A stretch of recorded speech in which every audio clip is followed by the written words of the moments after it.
Ahora sí, buenas noches, bienvenidos a todos los presentes. Vamos a tener un webinar el día de hoy relacionado al tema de peticiones familiares. Am, Vamos a esperar unos 5 minutos hasta que la gente empiece a conectarse un momento. Mientras tanto, les queremos proyectar un video de testimonio de uno de nuestros clientes contándonos cuál fue la experiencia en general de haber trabajado con la abogada María Belén Albuja y el equipo en general de Albújalo.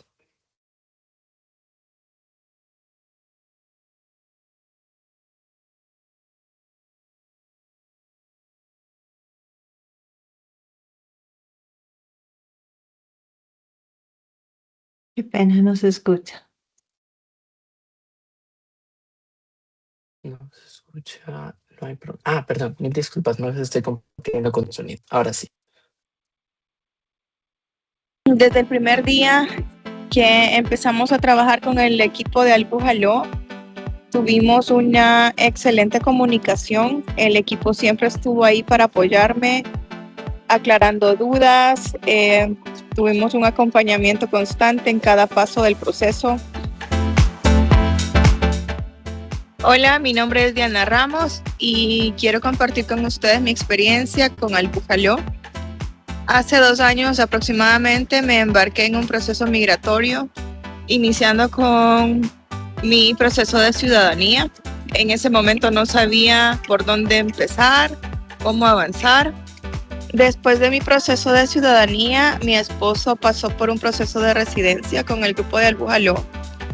Realmente fue satisfactorio ver cómo la manera en que el proceso se llevó a cabo de manera eficiente y sin sorpresas, y estamos felices de haber tomado la decisión correcta, de haber elegido al grupo correcto, de haber elegido al grupo de Albújalo para trabajar. No hay duda de que fue de gran ayuda y que fue de las mejores decisiones que hemos podido tomar en este país. Albújalo, haciendo que su viaje a los Estados Unidos siempre valga la pena.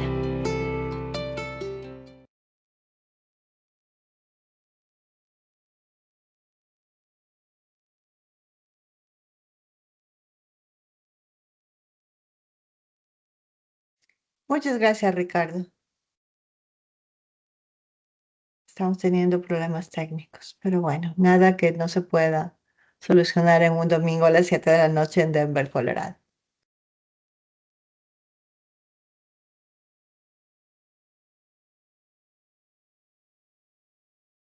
Perfecto. Ahora sí, estamos con la presentación. Buenas noches, bienvenidos a todas las personas que nos están acompañando este domingo en la noche. El tema de la reunión del día de hoy es porque la familia es primero. Queremos hablar sobre el tema de la reunificación familiar, aprovechando la época navideña, donde para nosotros como una comunidad latina queremos o buscamos siempre pasarlo más juntos en compañía de estos seres queridos en esta época tan bonita del año. Debido a esto, queremos presentar este tema de la petición, este tema de la petición familiar, ¿verdad? Y nada más, les dejo con la abogada María Belén Albuja para que les cuente un poco más a detalle sobre qué es este tema de la reunificación familiar y cuáles son como recomendaciones legales a partir de nuestra área de desarrollo para que ustedes puedan llevar adelante este proceso. Muchas gracias, Ricardo. Y claro, este video va a estar grabado en nuestro canal de YouTube y en nuestras redes sociales. Muy buenas noches, gracias por acompañarnos el domingo a las 7 de la noche. Y el propósito de esta presentación es poder multiplicar información responsable. Porque pese a que toda la situación está bastante tensa en los Estados Unidos en el término migratorio, tenemos casos que sí se logran y que sobre todo hacen o logran la meta de que las familias estén unidas. Antes de hablar sobre las peticiones familiares que procuran una residencia y una reunificación familiar, permíteme aclarar algunos puntos, porque las noticias no dejan de llegar. La semana que acaba de terminar, tuvimos una noticia que tiene bastante confundida a las personas. Se habló de que esta reunificación familiar ya no era posible por parte de ciertos países, especialmente de Latinoamérica. Al mismo tiempo, en los últimos días, se ha multiplicado un mensaje del presidente hablando de una detención del tema migratorio familiar. Sin embargo, recordemos que estamos en la era en que la tecnología va muy rápido y que con frecuencia estamos hablando en videos muy cortitos donde el contexto se pierde y por lo tanto la información puede ser tergiversada. Aclarándolo desde el principio, ninguna petición familiar no se puede hacer. El sistema legal de los Estados Unidos en cuanto a asuntos migratorios y la ley sigue en pie. Si bien esta administración tiene su propia tendencia migratoria y el comandante en jefe, el presidente de los Estados Unidos, tiene un poder muy importante dentro de esta área del derecho. En asuntos de peticiones familiares, seguimos procesando estos casos y se siguen aprobando y revisando los mismos. Este caso de la petición familiar se ha mantenido en nuestro sistema legal y ha permitido, dependiendo de qué categorías hablamos, la unificación familiar. Hay dos grupos inmensos de los que vamos a tratar y claro, nos ha ayudado el equipo legal y el equipo del Bújalo a presentar este PowerPoint que hace un poquito más fácil esta dinámica.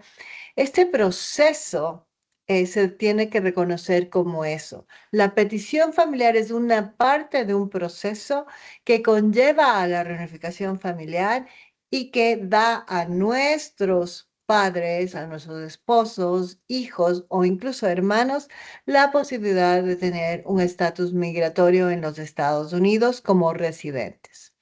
Esta es la gran meta de todas las familias que nosotros tenemos para reunificarnos en los Estados Unidos.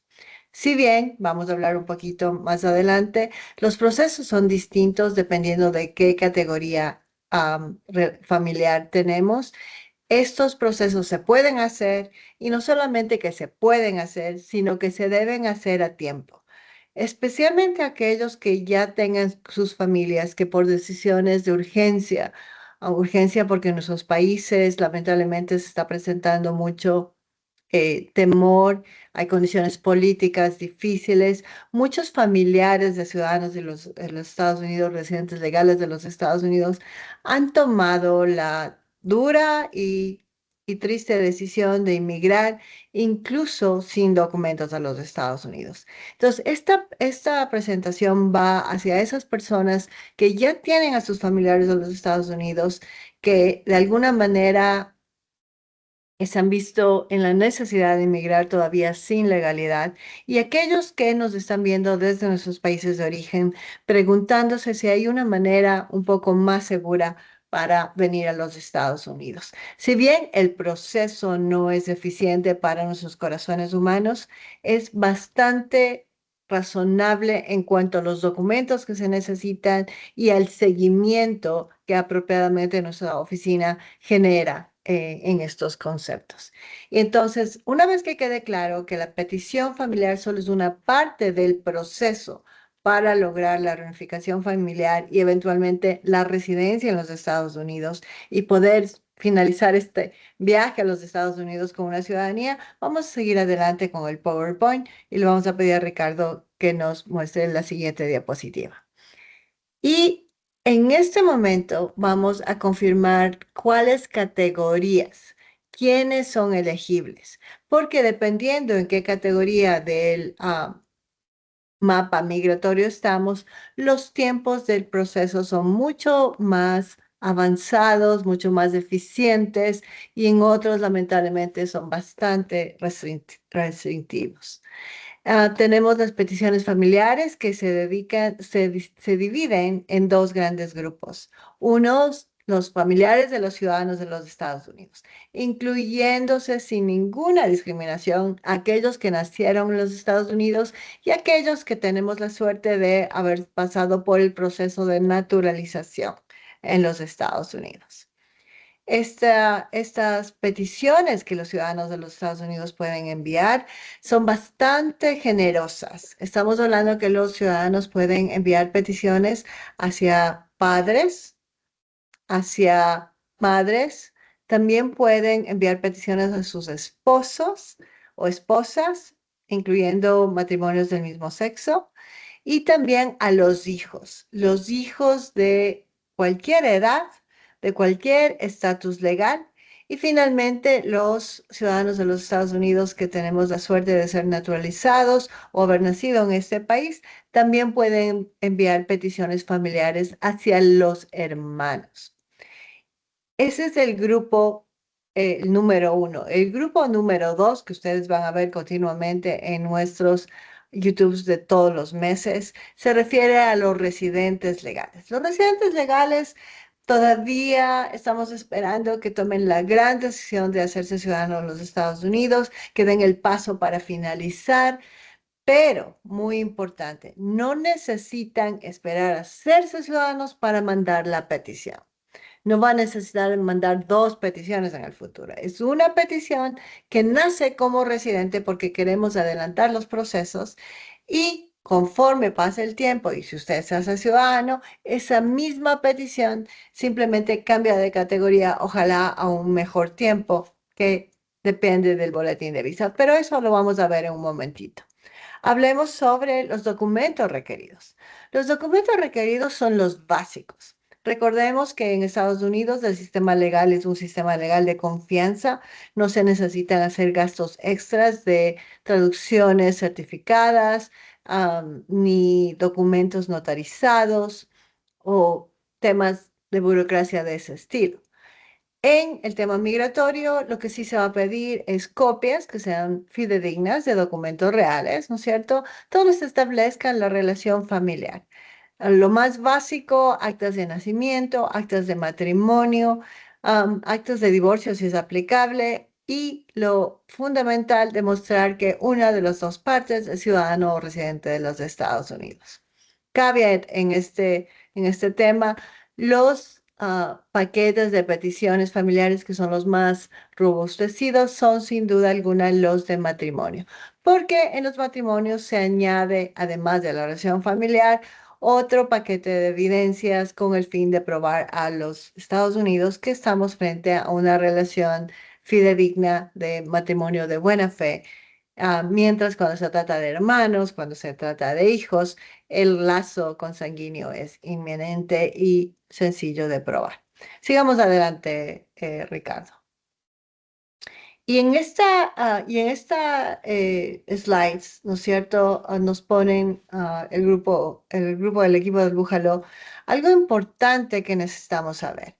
No es que existen peticiones específicas para México, no es que es otra parte del mundo, pero en esta presentación y en todos nuestros videos relacionados al boletín de visa, cuando hablamos de peticiones familiares, la realidad con respecto a los tiempos de espera varía para nuestros amigos de México y para el resto de Latinoamérica.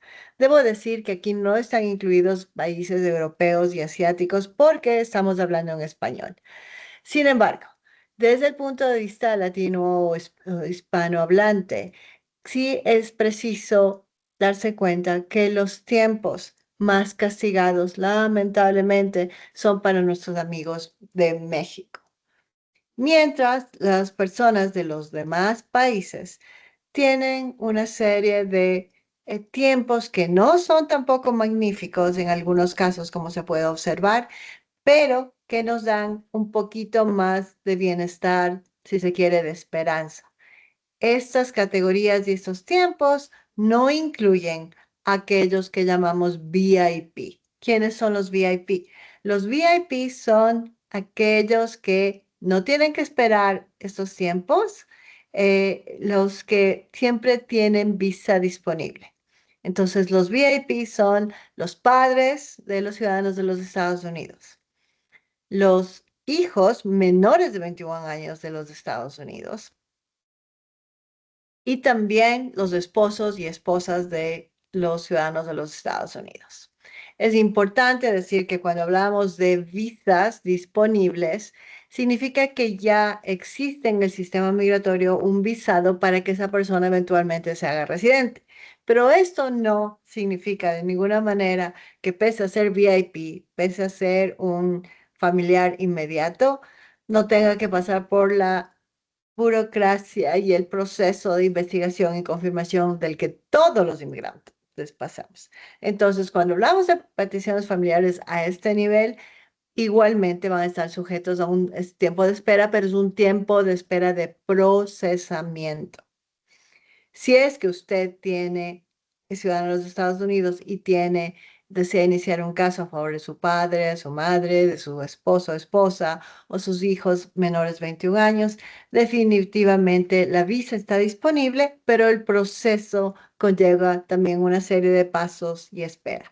Mientras, si estamos en familiares de categorización, donde los tiempos tienen que ver con que existe en un momento del tiempo, en el próximo mes o el próximo año, una visa disponible, las esperas desafortunadamente no siempre son amigables, pero si es que no mandamos la petición, no vamos a comenzar nunca esas esperas que humanamente nos causan preocupación, pero legalmente solo comienzan cuando envío la petición. Entonces, como ejemplo, no, el equipo del Búfalo nos ha puesto, claro, si es que yo como ciudadano de los Estados Unidos envío la petición para mi hermano y soy originario de México, lamentablemente las peticiones están apenas siendo disponibles un visado, las que se enviaron en el 2001. Pero mucho ojo, si es que usted es de México y está en los Estados Unidos y tiene estas peticiones, hay mucha gente en los Estados Unidos que mandaron peticiones en la época del 245 y estamos en el 2001. Nos estamos acercando muy pronto a esa época.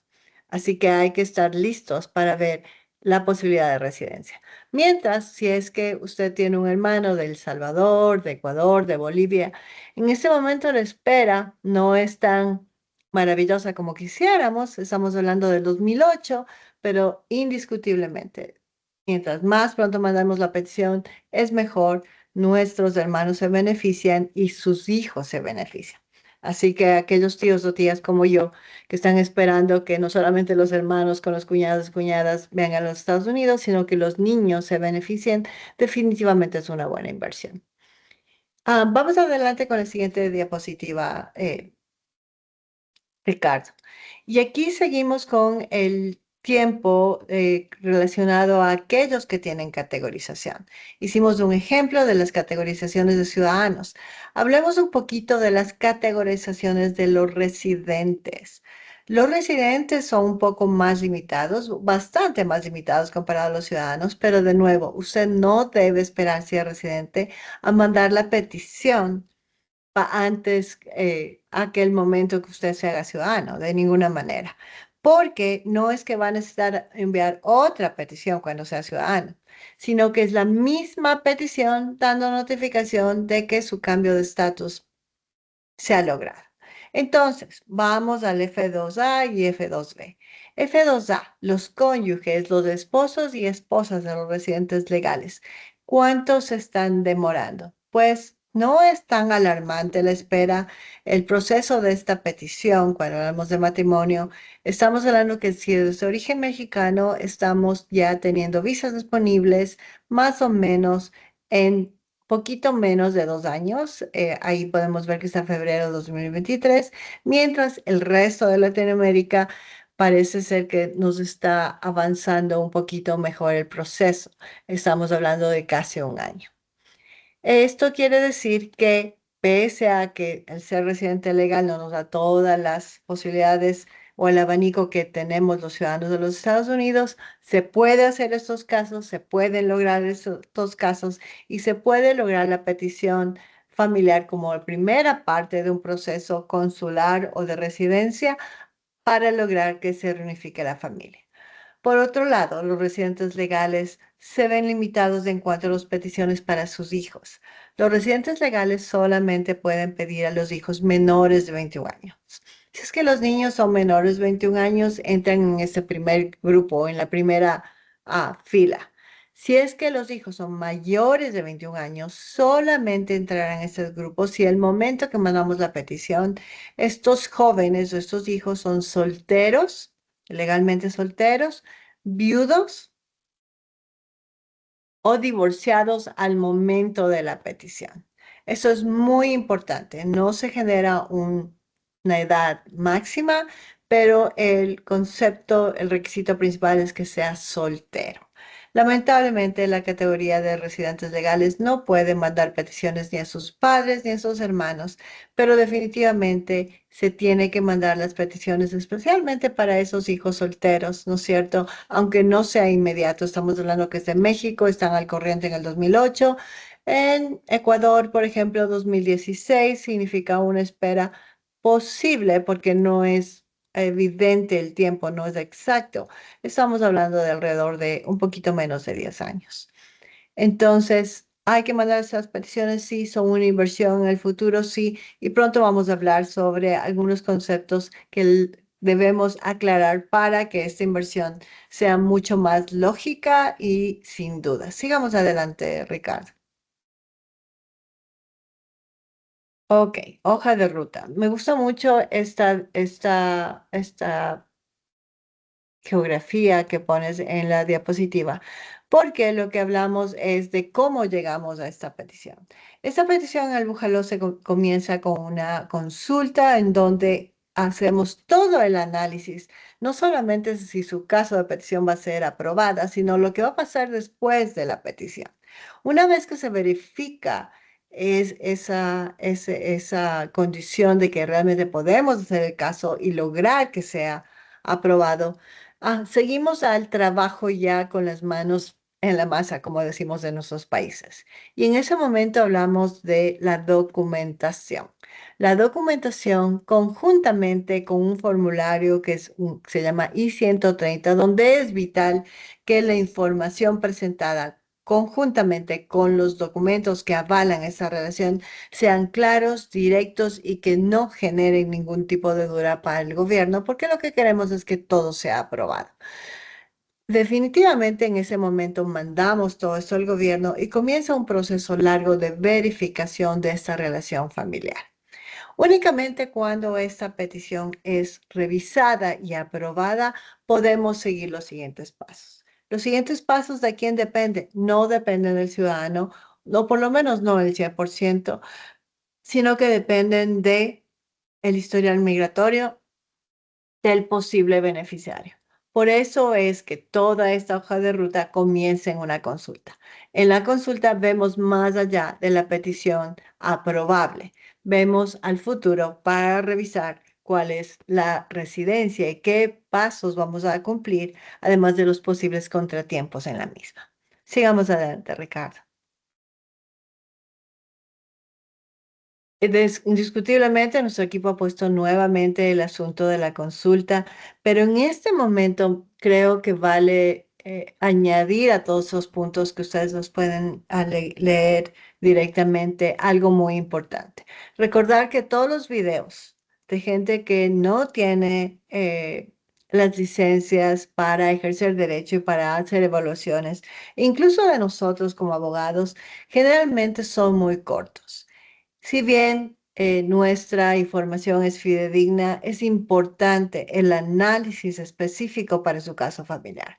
Las peticiones familiares se aprueban indiscutiblemente. Lo logramos todo el tiempo. Sin embargo, siempre tiene que haber la evaluación hacia el más allá.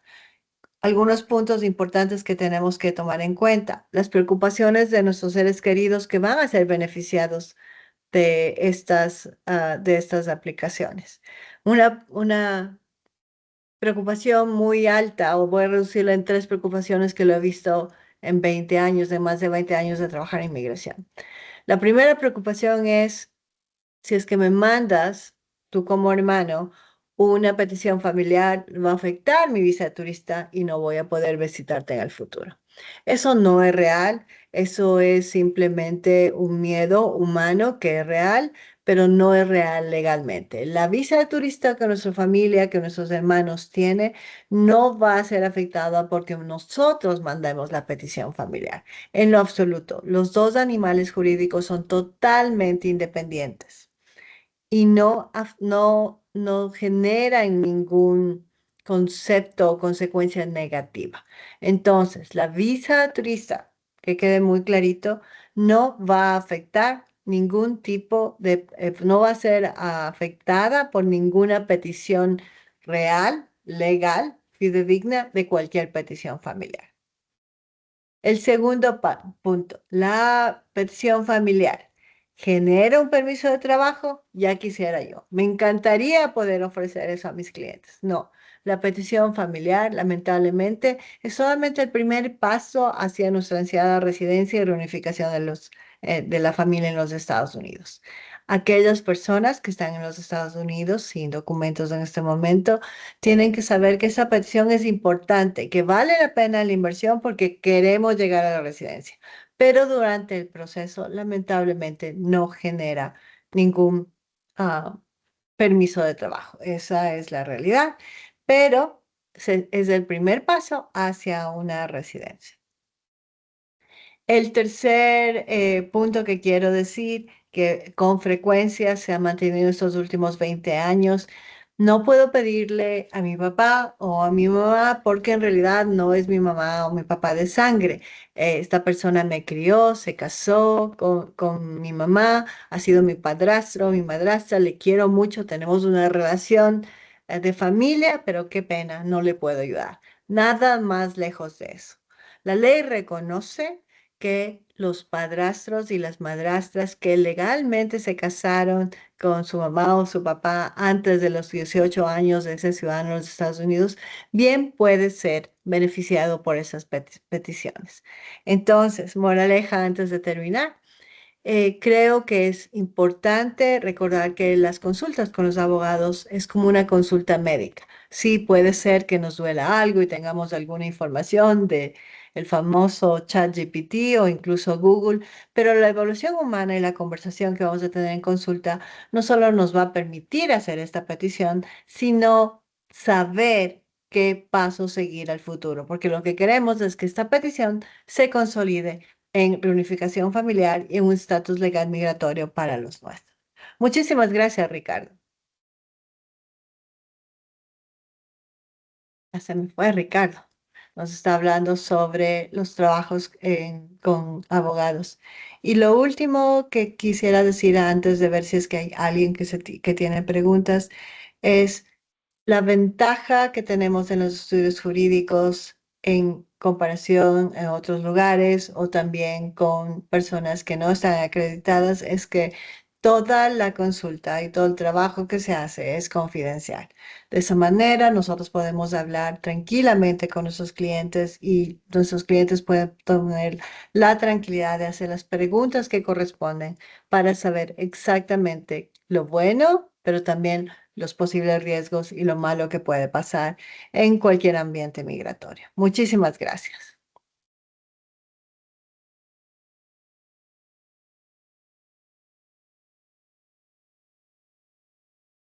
Muchísimas gracias, Belén, por tu exposición acerca de las peticiones familiares. Vamos a dar unos minutos mientras la gente nos deja sus preguntas, perdón, a través de redes sociales o acá dentro de la sección de preguntas de nuestra conversación en Teams. Mientras tanto, tenemos ya algunas preguntas que nos han ido llegando y podemos darles paso hasta que se siga animando la gente. Gracias, La Ricardo. primera que teníamos es, ¿qué sucede si uno de los cónyuges ha estado casado previamente? ¿Esto podría afectar en una petición familiar?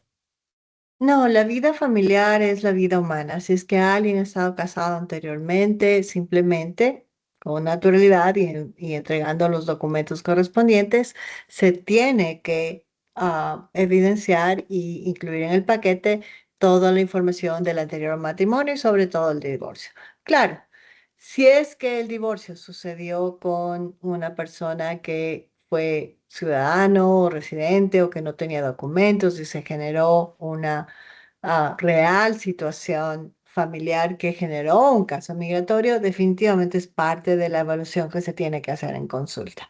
Pero los divorcios ocurren mientras los matrimonios sean de buena fe y sean generados por las razones humanas correspondientes a los mismos, el momento de una petición familiar, si es que esto es documentado correctamente, estamos bien. Lo que no permite la ley y tampoco el sentido común es la bigamia. Esto lo digo porque lamentablemente hay algunas personas que piensan que por estar casadas muchos años automáticamente se genera el divorcio en nuestros países y no es posible ese particular. Perfecto. Otra pregunta que nosotros tenemos es, ¿Dónde está? La tengo por acá. ¿Qué significa la fecha Priority Date? Nos había comentado un poco más en la sección o en las diapositivas donde revisamos directamente los tiempos de procesamiento, pero no sé si nos podrías ayudar con una nueva revisión explicando específicamente este tema y por qué es Creo, importante. sí, creo que a esa persona le vamos a agradecer, Ricardo, porque nos acaba de dejar un deber. Creo que vamos a hacer un video en donde vamos a ver un recibo y vamos a explicar cómo ver el día de prioridad. ¿Cuándo mandamos la petición? Así que hay que ponerlo en el to-do list. Cuando mandamos una petición familiar a inmigración, lo primero que hace el gobierno es cobrar el dinero correspondiente y emite un documento que ahora incluso es virtual. En ese documento está el tipo de categoría y la fecha en que llegó al gobierno. Esa fecha generalmente es la fecha del día de prioridad. Por eso es que yo estaba hablando de que muchos amigos, especialmente de México, que viven en los Estados Unidos y estuvieron aquí en mayo del 2001, tienen muchas peticiones familiares que han estado pendientes desde mayo del 2001 y ahorita vimos que están casi al corriente en abril del 2001. Esta fecha de prioridad que la tenemos en nuestro recibo es la que nos permite todos los meses revisar el boletín de visa y ver qué tan avanzado está nuestro proceso. Así que si es que usted todavía no se inscribe al Bújalo, Ricardo se encargó este mes de poner todos los documentos del boletín de visa en imagen y vamos a hacerlo dependiendo de las circunstancias en video hablado o con imagen. Así que síganos. ¿Qué más, Ricardo? Perfecto. Otra pregunta que tenemos es, ¿qué pasa si el beneficiario ingresó a los Estados Unidos sin una visa? Ok, entonces, como hablamos anteriormente, las peticiones familiares son una parte de un proceso. La petición familiar solamente tiene como objetivo consolidar frente al gobierno la relación familiar y establecer un recibo que nos dé la fecha de prioridad para que podamos avanzar hacia la residencia. Entonces, por eso es importante la consulta, porque la petición lo podemos hacer, pero lo que queremos es ver qué sigue después, qué son los pasos que tenemos que hacer, porque dependiendo cómo nuestro familiar tenga su historial migratorio, vamos a definir cuál es el paso a seguir. De manera muy general, a las personas que entraron sin documentos a los Estados Unidos, la mayoría de ellos, dependiendo del historial migratorio, tienen que, después de la petición familiar, solicitar un perdón migratorio para avanzar en el proceso hacia residencia. Y en algunos casos, porque de nuevo tiene que ver con la categorización y con la entrada o el tipo de entrada que tuvimos a los Estados Unidos, algunas personas que entraron legalmente, como un papá o una mamá, pueden tener acceso a un proceso mucho más eficiente, si se quiere decir, en alrededor de un año para la residencia. Mientras el mismo papá o mamá que entró sin documentos tiene que seguir un proceso mucho más largo que se llama proceso consular donde le pedirían un perdón. Entonces, no solamente es cómo entró a los Estados Unidos, se tiene que hacer el análisis de qué pasó en la frontera, qué pasó en el aeropuerto, qué conversación tuvimos con el oficial para determinar cuál es la mejor opción en el proceso y sobre todo para saber si es que vamos a tener alguna traba en el futuro, Ricardo.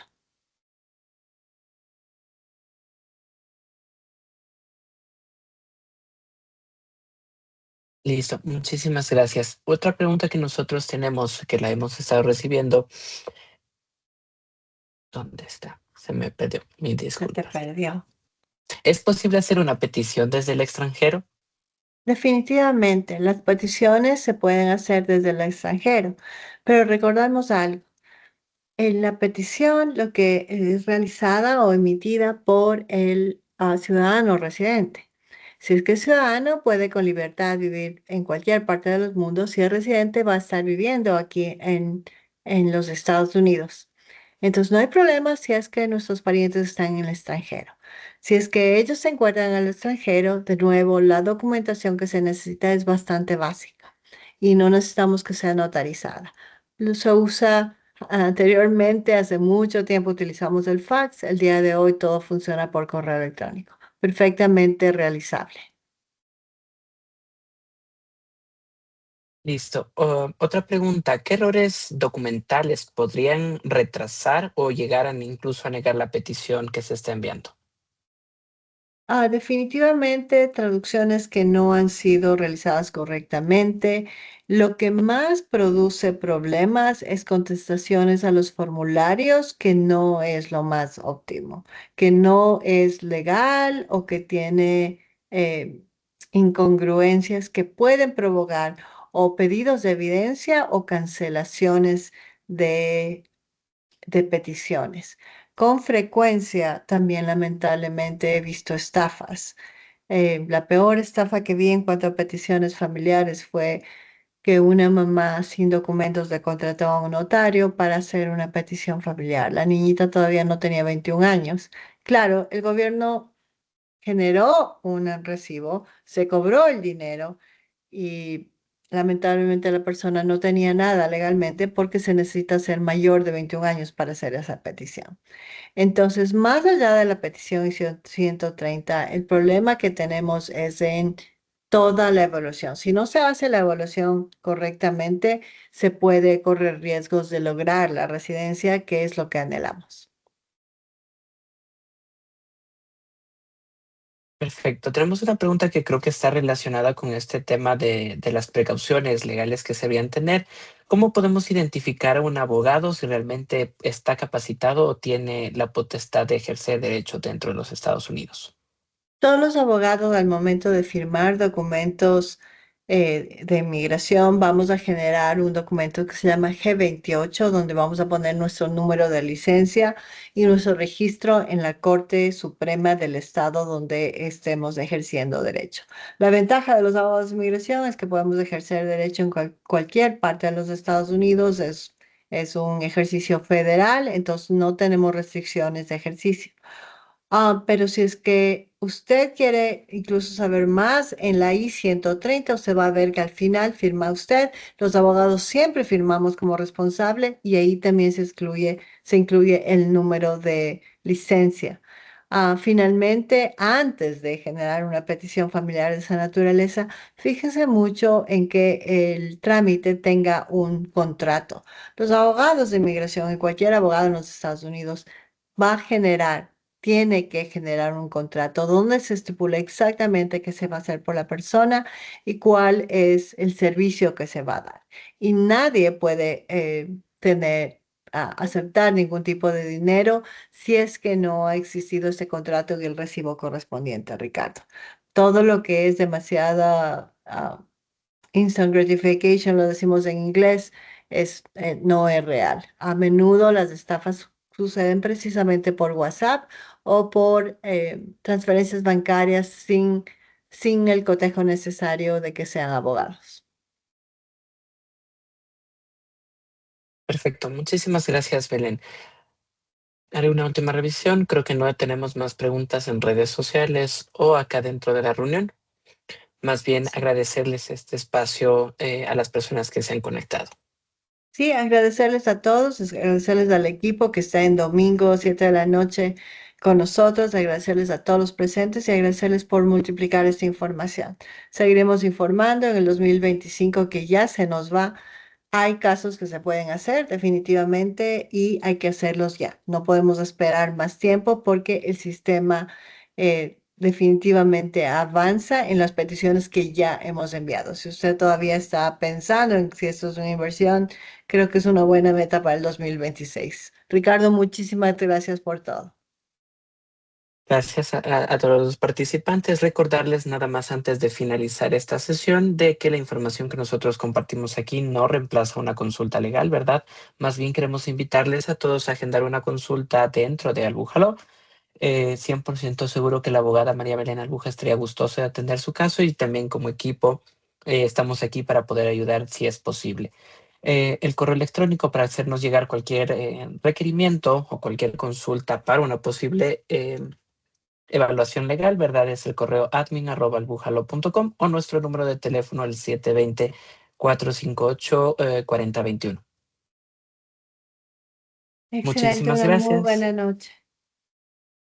Gracias por acompañarnos.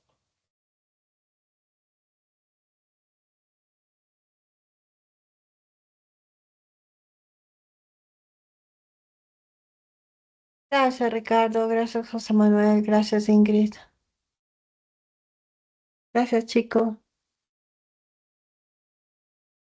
Muchísimas gracias. Ay, ya se me desconectó.